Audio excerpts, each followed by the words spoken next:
Okay, this is part 2 of that video that I was showing before, the Porsche Boxster with the actual noise. So when the engine cools down, the noise is not there anymore. So what I've done, I've removed this cover here and the carpet cover as well, and the actual cover.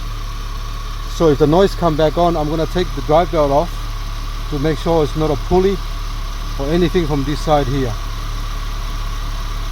So as you can see, there's no light saying the oil pressure at the moment. So I'm going to press pause until that noise starts to come back.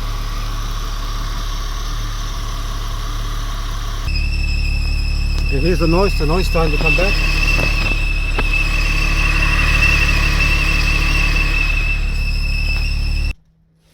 Okay, I have taken the belt off. There's the belt there, so I'm going to start the engine up again, see if the noise come back.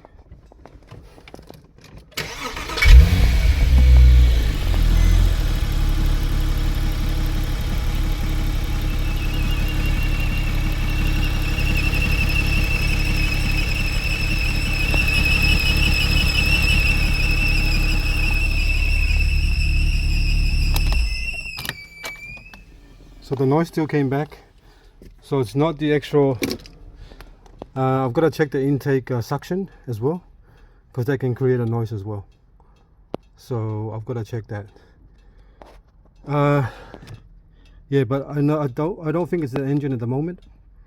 I don't think so. But I still got to do my checks and then we'll go from there.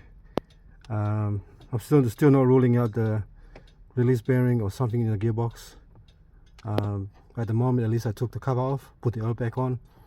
I took the lower sump off, and I inspected inside the lower sump. There's no metal shaving, nothing's broken, or any bolt that came off the actual crankshaft.